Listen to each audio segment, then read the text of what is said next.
حق اور حقیقت کو تلاش کرنا پڑتا ہے، افواہیں تو گھر بیٹھے آپ تک پہنچ جاتی ہیں۔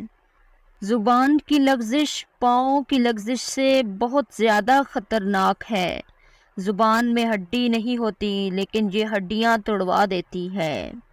زندگی میں بہت ساری باتیں خلاف توقع ہوتی رہتی ہیں اور یہ ناقابل برداشت بھی لگتی ہیں، مگر بہرحال انہیں سننا ہی پڑتا ہے، یہی زندگی ہے۔ عورت کی لمبی زبان کا شکوہ تو ہر مرد کرتا ہے، لیکن پھر بھی کوئی گونگی لڑکی سے شادی کو تیار نہیں ہوتا۔ بعض رشتے ہمارے لیے بس اتنی ہی گنجائش چھوڑ دیتے ہیں کہ ان سے الگ ہو جائیں۔ فاصلے بڑھتے ہیں تو غلط فہمیاں بھی بڑھ جاتی ہیں، پھر وہ بھی سنائی دیتا ہے جو کہا بھی نہ ہو۔ دنیا میں آپ کا حقیقی مقام وہی ہے جس کا اظہار لوگ آپ کی غیر موجودگی میں کرتے ہیں۔ کسی بڑے آدمی کے ساتھ اپنا تعلق ظاہر کرنے کی غرض سے اس کے ساتھ تصویر بنا کر پھولے نہ سمانا بھی ذہنی غلامی کی ایک قسم ہے جو آج کل بہت عام ہے۔ انسان کو زندگی میں ایسی ٹھوکر بھی لگتی ہے جو اسے گرانے کی بجائے اٹھا دیتی ہے۔ اپنوں میں غدار، مکار اور منافق پیدا ہو جائیں تو میدان میں کھڑا شیر بھی کتوں سے ہار جاتا ہے۔ مذاق وہ ہوتا ہے جو برا نہ لگے، کسی کا دل چھلنی کر دینا مذاق نہیں ہوتا۔ رشتے کمزور ہونے کی ایک بڑی وجہ یہ ہے کہ ہم رشتوں کو نبھاتے کم اور آزماتے زیادہ ہیں۔ اتنی جلدی دنیا کی کوئی چیز نہیں بدلتی جتنی جلدی انسان کی نیت اور نظریں بدل جاتی ہیں۔ جس کنویں سے لوگ پانی پیتے رہیں وہ کبھی نہیں سوکھتا، لوگ پانی پینا چھوڑ دیں تو کنواں سوکھ جاتا ہے۔ یہ اللہ کا قانون ہے، یہ بڑے راز کی بات ہے۔ پریشانیاں زندگی کا حصہ ہے، جس نے اپنی پریشانی پر قدم رکھا وہ جیت گیا اور جس نے پریشانی کو سر پر سوار کیا وہ ٹوٹ گیا۔ آپ کا رسپانس آپ کی سب سے بڑی طاقت ہے۔ منفی لوگوں اور چیزوں کے متعلق رسپانس دینا جتنا کم کرتے جائیں گے آپ اتنا ہی پرسکون محسوس کریں۔ الجھنا چھوڑ دیں ایسی چیزوں سے، حالات سے اور لوگوں سے جن کو آپ بدل نہیں سکتے۔ اپنی توجہ اس پر مرکوز کریں جسے آپ بدل سکتے ہیں، یعنی کہ اپنے آپ کو۔ کبھی کبھی ہمارے پاس کہنے کو ہزار باتیں ہوتی ہیں، پر سامنے والے کا سرد لہجہ دیکھ کے ہمیں خاموش ہونا پڑتا ہے۔ اچھی نیت ہی اچھا مقدر ہے۔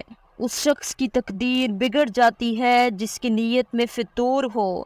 نیت کا برا انسان مقدر کا برا ہوتا ہے۔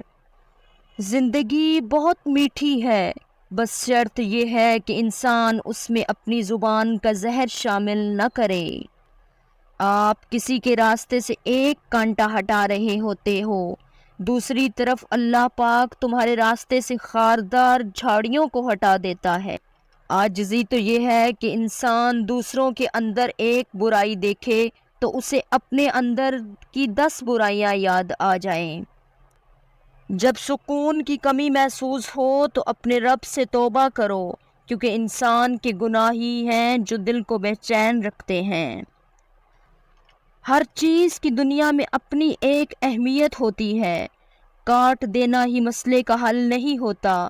کسی کے لیے تھوڑا سا سرک جائے تو رشتہ بھی بچ جاتا ہے اور راستہ بھی نکل آتا ہے۔ آنکھ دنیا کی ہر چیز دیکھتی ہے، مگر جب آنکھ کے اندر کچھ چلا جائے تو اسے دیکھ نہیں پاتی۔ بالکل اسی طرح انسان دوسروں کے عیب تو دیکھتا ہے پر اسے اپنے عیب نظر نہیں آتے۔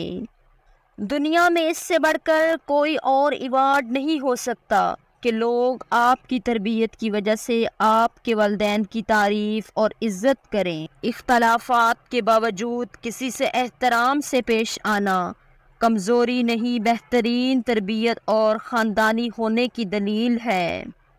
پہلے شرم کی وجہ سے پردہ کیا جاتا تھا، اب پردہ کرتے ہوئے شرم آتی ہے۔ جب تم کسی کو اس کی دولت کی وجہ سے عزت دینے لگو تو سمجھ لو کہ تم نے اپنا ایمان گنوا دیا۔ پلاسٹک کی خالی تھیلیاں ہوں یا خالی دماغ والے لوگ، مناسب انتظام نہ کیا جائے تو ہواؤں میں اڑنے لگتے ہیں۔ باقی مخلوق زیادہ سے زیادہ آپ کے جسم کو گھائل کر سکتی ہے، لیکن روح کو زخم دینے کا فن فقط انسان کے پاس ہے۔ زندگی کے بارے میں اتنا سنجیدہ ہونے کی ضرورت نہیں، کیونکہ کوئی بھی یہاں سے زندہ بچ کر نہیں گیا۔ مشکل تو یہ ہے کہ ہمیں پیٹھ پیچھے بولنے والا بااخلاق اور منہ پر بولنے والا بدتمیز لگتا ہے۔ رشتوں کی بقا کے لیے رابطے ضروری ہیں، کیونکہ بھول جانے سے تو اپنے ہاتھوں سے لگے درخت بھی سوکھ جاتے ہیں۔ دنیا میں سب سے زیادہ نفرتوں کا سامنا سچ بولنے والوں کو ہی کرنا پڑتا ہے۔ زبان سے معاف کرنے میں وقت نہیں لگتا، مگر دل سے معاف کرنے میں عمریں بیت جاتی ہیں۔ ذرا سوچ سمجھ کے زبان کا استعمال کیا کریں۔ انسان کی انسانیت تب ختم ہوتی ہے جب اسے دوسروں کے دکھوں پر ہنسی آنے لگے۔ آپ غلطیاں نہیں کریں گے تو پتہ کیسے چلے گا کہ کون آپ کے گرنے کا انتظار کر رہا ہے۔ عبادات ضرور کیجئے، مگر معاملات پر بھی توجہ دیں۔ کعبے کے چکر لگانے سے لوگوں کو دیے ہوئے چکر معاف نہیں ہوتے۔ ہم اس معاشرے میں رہتے ہیں جہاں چھوٹوں کی بڑوں سے بدتمیزی اور بے دھڑک جواب دینے کو ہم کانفیڈنس کا نام دیتے ہیں۔ زندگی میں ان لوگوں کو نظر انداز کرنا سیکھو جو تمہارے پیٹھ پیچھے باتیں کرتے ہیں۔ ان کی اوقات وہی ہے جو تمہارے پیچھے بات کرنا۔ ہم جس احسان فراموش معاشرے کا حصہ ہیں، وہاں سونے کی پلیٹ میں بھی کچھ دیا جائے تو چمچہ نہ ہونے کا شکوہ ہر حال رہتا ہے۔ کبھی کبھی ہم تھک جاتے ہیں یہ ثابت کرتے کرتے کہ بے شک ہمارا طریقہ غلط تھا، پر ارادہ نہیں۔ غریبوں کی ہائے اور فارغ لوگوں کی رائے کبھی نہیں لینی چاہیے۔ زندگی میں سب سے زیادہ بے بس ہم تب ہوتے ہیں جب ہم چاہ کر بھی اپنے آپ کو ثابت نہیں کر پاتے۔ طنز اور بحث سے ہمیشہ رشتے کمزور ہو جاتے ہیں، لہذا اپنوں سے کبھی ایسی لڑائی نہ لڑنا کہ لڑائی تو جیت جاؤ مگر اپنوں کو ہار جاؤ۔